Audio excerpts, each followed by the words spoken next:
Bonjour mes amis, que Dieu vous bénisse tous. Bonjour, que le Saint-Esprit, l'Esprit qui guide ses enfants dans toute la vérité,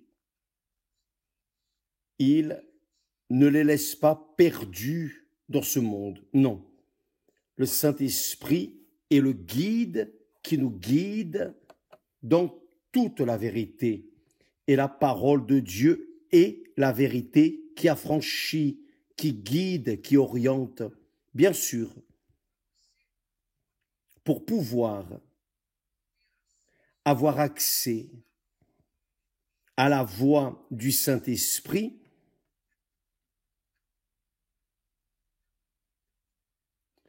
pour avoir accès à la voix du Saint-Esprit, vous devez naître de lui. Le Seigneur Jésus a dit, celui qui ne naît pas d'eau, le baptême d'eau, la mort pour le monde, mourir pour le monde, et ne naît pas du Saint-Esprit, ne peut pas entrer dans le royaume de Dieu. Donc, qui naît d'eau et du Saint-Esprit est esprit. Est esprit. Comment évêque? Il est esprit. Non, regardez-moi, je suis chair, regardez. J'ai la volonté de ceci, de cela. J'ai mes besoins physiques. Comment suis-je esprit? Donc, faites bien attention. Quand la personne naît du Saint-Esprit, elle est esprit. Elle sort du monde physique, matérialiste, et elle entre dans le monde spirituel, le monde de Dieu. Elle est esprit et elle a la capacité d'écouter, d'entendre, d'être sensible à la voix de Dieu, à la voix du Saint-Esprit. Bien sûr, même ainsi, elle devra prendre la décision si elle va suivre, si elle va continuer à obéir ou non, mais le Saint-Esprit parle. C'est glorieux, c'est magnifique. Maintenant, il y a autre chose. Qui vit dans le monde spirituel, pense, ne vit pas par ce qu'il voit, par ce qu'il sent, par ce qu'il touche, par la saveur. Non, qui vit dans le monde spirituel, pense, raisonne, utilise sa capacité intellectuelle. Ce n'est pas que la personne ait besoin de savoir lire ou écrire pour être intellectuelle. Intellectuelles sont toutes les personnes qui pensent et spirituelles, qui ne pensent pas, et émotifs. Donc, quand on est du Saint-Esprit, on est esprit, c'est-à-dire on a la nature divine. L'essence est spirituelle. Et quand la personne est spirituelle, elle comprend la parole de Dieu. Et le Saint-Esprit parle. Et elle écoute. Et elle obéit. Par exemple, nous allons dans la pratique. Vous qui êtes là, vivant, un enfer dans votre vie, des problèmes dans le mariage, des problèmes dans les relations, des problèmes avec les enfants, des problèmes avec les parents, des problèmes économiques, des dettes, chômage, situation de calamité. Vous êtes un détritus dans ce monde. Personne ne vous considère, parce que vous n'avez rien. Les personnes de ce monde, dans le monde matérialiste, ne valorisent que ceux qui ont. Même si ceux qui ont de l'argent sont en train de pourrir dans les ténèbres de ce monde. Même ainsi, elles sont plus valorisées que ces personnes qui n'ont rien. Les pauvres, elles vivent. Ce sont les SDF, les prisonniers, les incarcérés. Ce sont les personnes, disons, laissées de côté de la société. Donc, faites attention. Faites attention. Ce que le Saint-Esprit dit à qui est spirituel et à qui veut être spirituel. Qui veut être, parce que pour être spirituel, vous n'avez pas à être un religieux, vous devez être une personne de foi. Et être de foi, c'est croire, c'est obéir, c'est pratiquer, c'est suivre, modelant votre vie en accord avec la parole du Saint-Esprit, la parole de Dieu, car Dieu est esprit, et ses enfants sont esprits ou spirituels. Et ceux qui veulent être spirituels suivent, continuent d'obéir à la parole de Dieu, et là, Dieu va se révéler à eux. Voyez. Donc, vous qui êtes en train de vivre un sérieux problème dans votre vie, maintenant même, en cet instant, vous dites que vous êtes spirituel, vous dites que vous êtes né de l'esprit, mais quand viennent les problèmes, nous tendons à nous plaindre, à pleurnicher, à chercher une ombre amie pour parler, dire « Oh, tel, je souffre ainsi, ainsi », comme si la personne qui écoute va résoudre ou va pouvoir résoudre le problème. Parfois, elle gêne. Vous commencez à vous lamenter sur votre vie et il y a toujours un conseil. Le diable utilise une personne pour vous mener à glisser et prendre un autre chemin.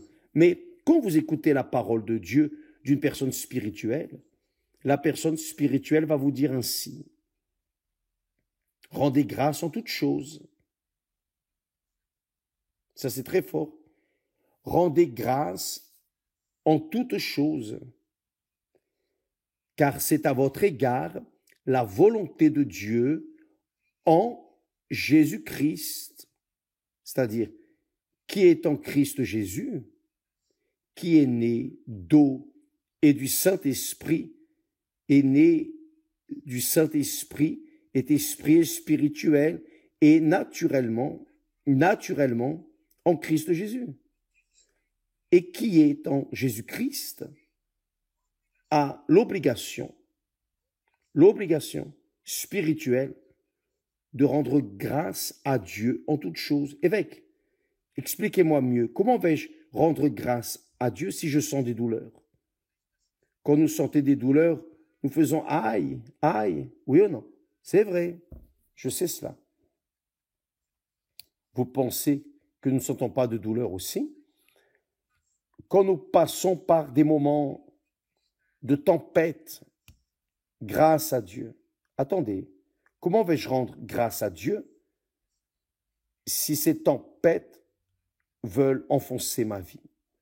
Mais c'est cela même. Rendez grâce en toutes choses. C'est ce qui est écrit ici.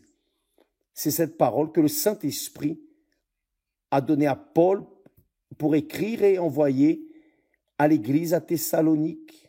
À l'église, ce n'était pas pour les incrédules. Les incrédules ne comprennent pas cela. Mais si les incrédules veulent sentir la saveur du pouvoir de cette parole, de cette prière, car lorsque vous rendez grâce à Dieu, vous êtes en train de prier. Vous êtes en train de communiquer avec Dieu. Et c'est là où est la grandeur du rendez grâce en toutes choses.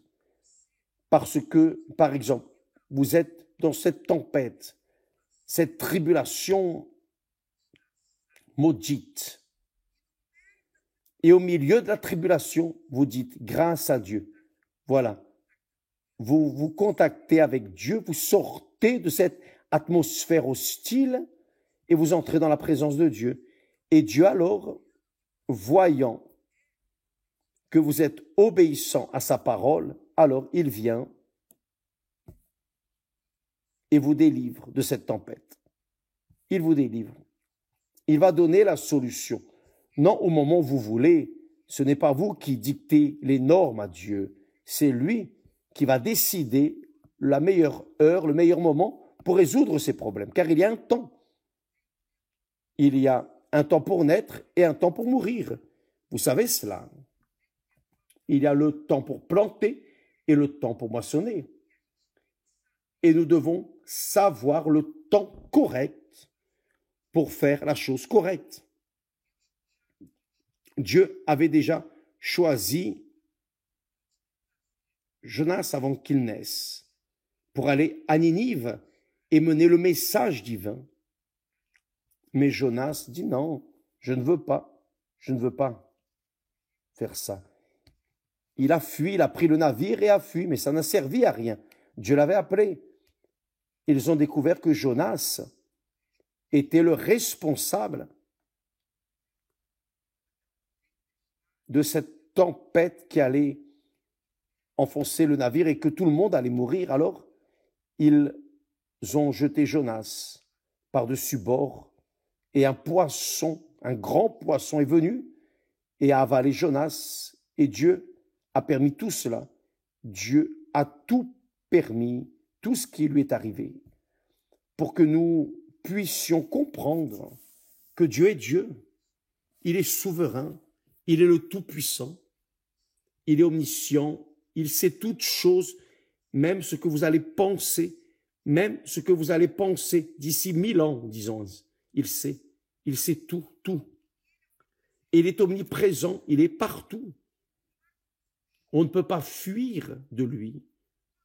À cause de cela, quand la personne est dans son petit monde, affligée, désespérée, et qu'elle rend grâce à Dieu, il est là.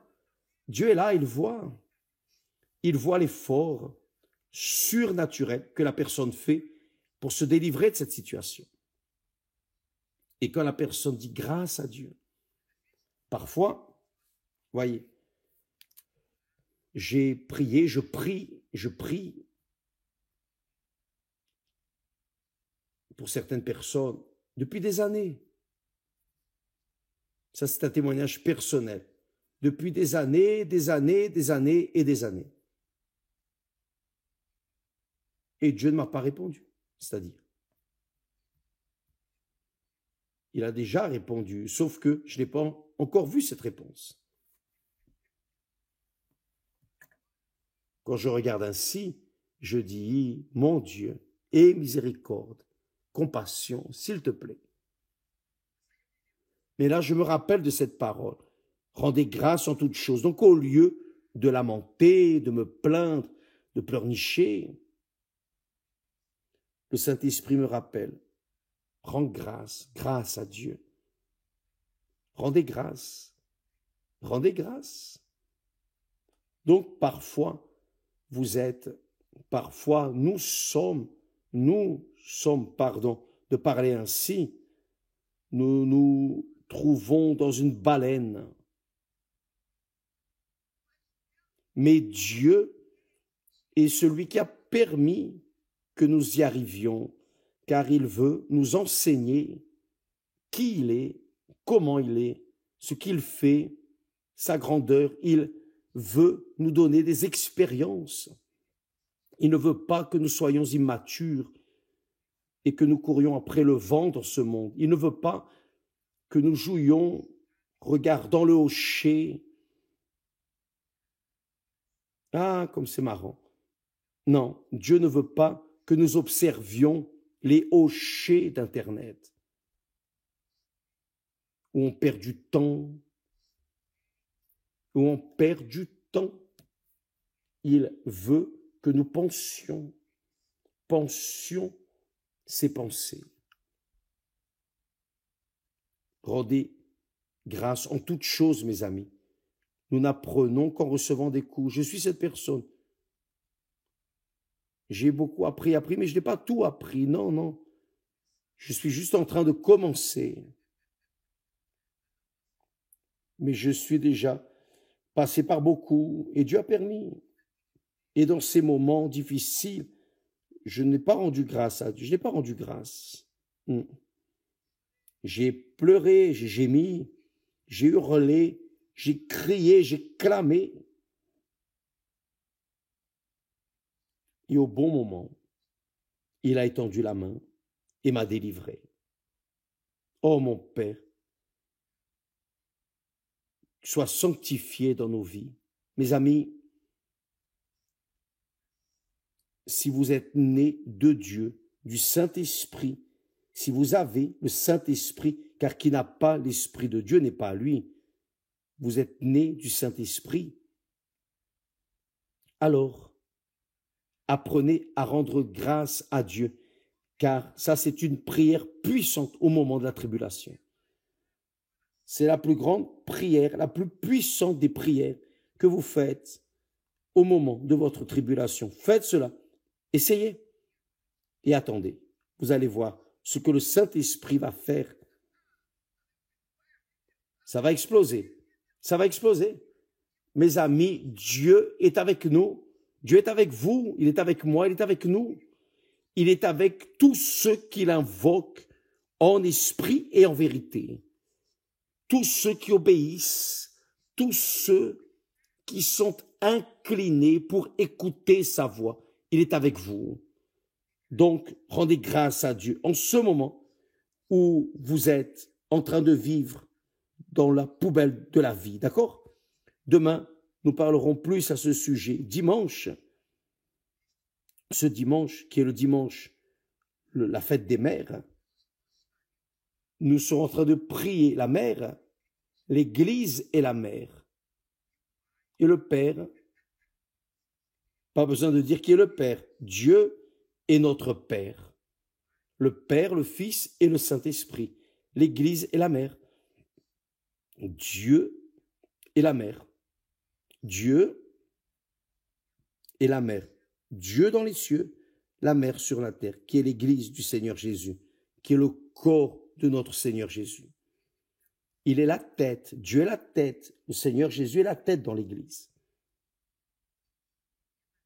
Et qui est né de Dieu fait partie de ce corps. Donc, nous allons rendre grâce à Dieu, toujours, toujours, toujours, toujours, car il est avec nous.